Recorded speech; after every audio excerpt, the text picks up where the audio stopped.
اللہ کی بارگاہ میں دعا ہے پروردگار عالم ہماری حاضری کو اپنی بارگاہ میں قبول فرمائے۔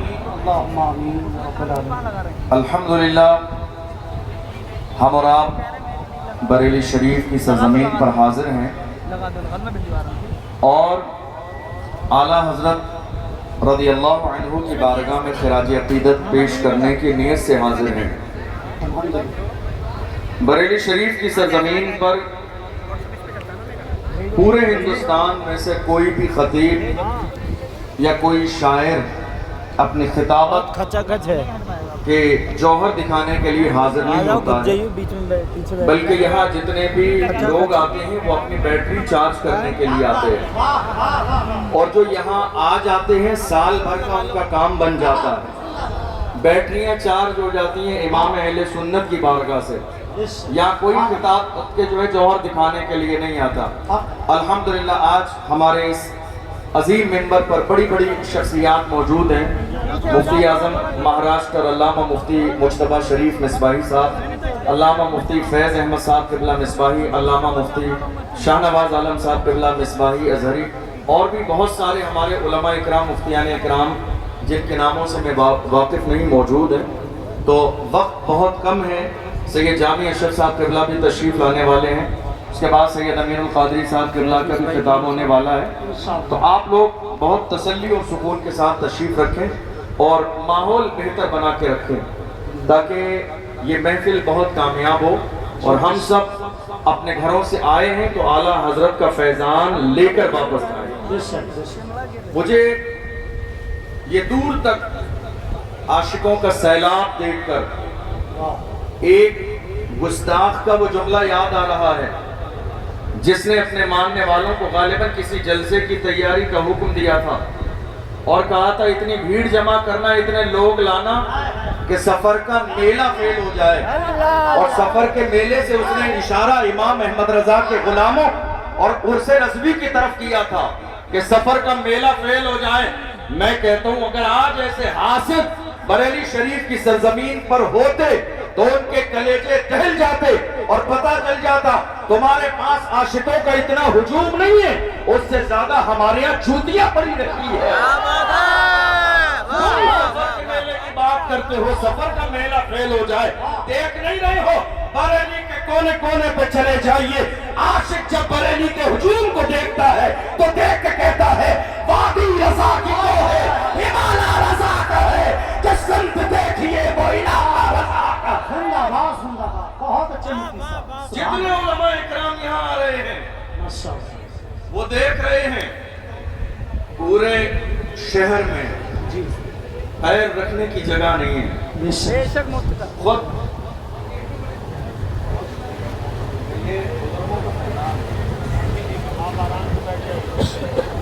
میں خود ابھی آیا تو آتے وقت میں آپ یقین جانیے مجھے جنکشن سے لے کر یہاں تک آنے میں تقریباً 2-2.5 گھنٹے لگے، مگر میں پریشان نہیں تھا کسی بھی طور پر۔ رش ہو رہا تھا حضور کے غلاموں کو دیکھ کر، امام احمد رضا کے غلاموں کو دیکھ کر۔ الحمدللہ موجودہ دور میں اعلیٰ حضرت کے زمانے کے بزرگوں میں پوری دنیا کے اندر سب سے زیادہ نام اگر لیا جاتا ہے تو امام احمد رضا کا نام لیا جاتا ہے۔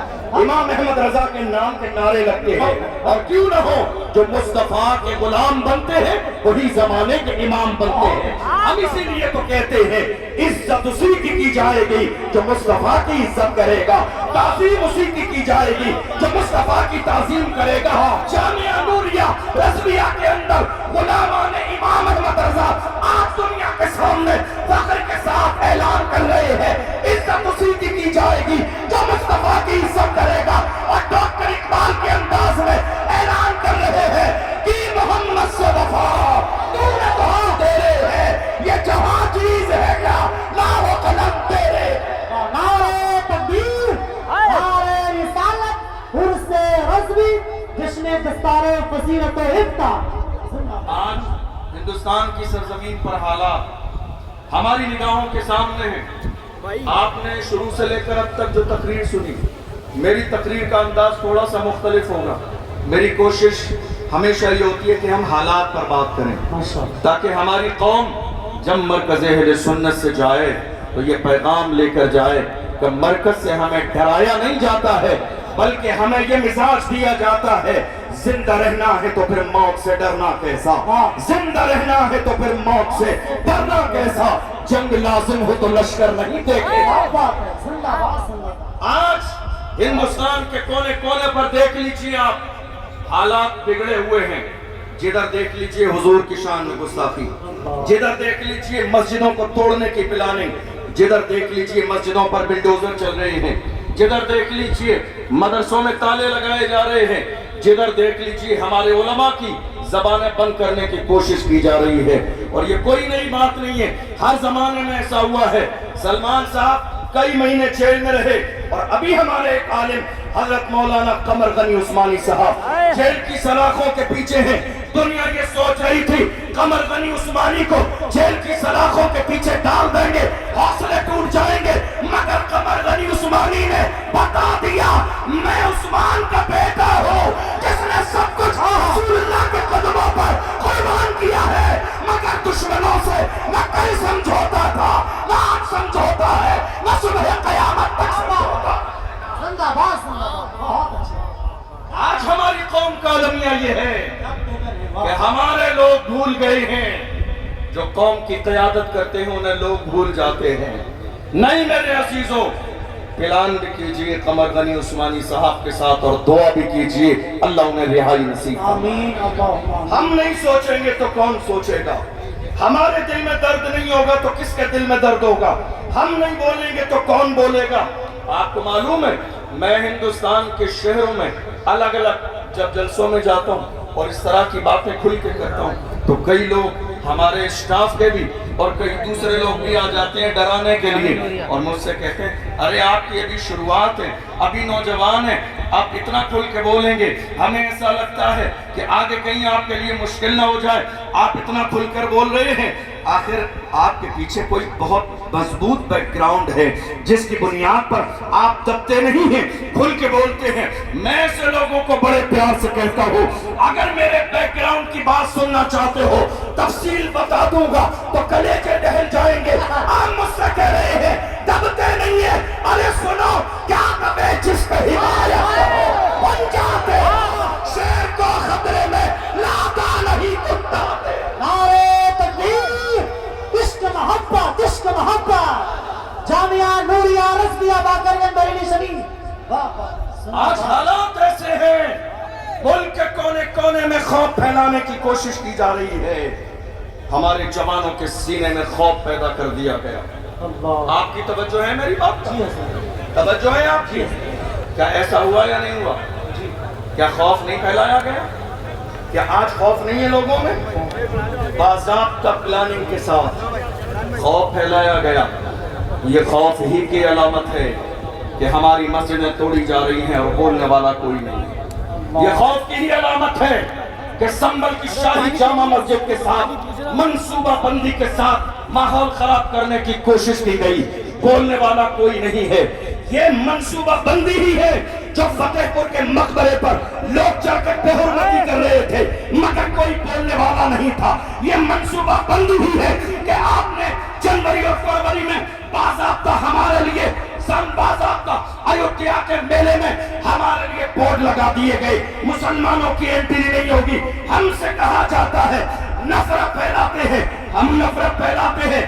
دیکھ لو ملک کا سب سے بڑا عرس میرے اعلیٰ حضرت کا عرس ہے، کوئی بورڈ لگا کہ فلاں نہیں آئے گا؟ غریب نواز کے عرس میں کوئی بورڈ لگا کہ فلاں نہیں آئے گا؟ مخدومے کی چھوٹا کے عرس میں کوئی بورڈ لگا کہ فلاں نہیں آئے گا؟ ہمارے سینے کشادہ ہے، دل کشادہ ہے، گھر کشادہ ہے۔ اور رہی باضابطہ ایودھیا کے میلے کی بات تو سنیے، ہمارے لیے بورڈ لگا دیا گیا تمہارے لیے کلمہ پڑھنے والوں کی انٹری نہیں ہے،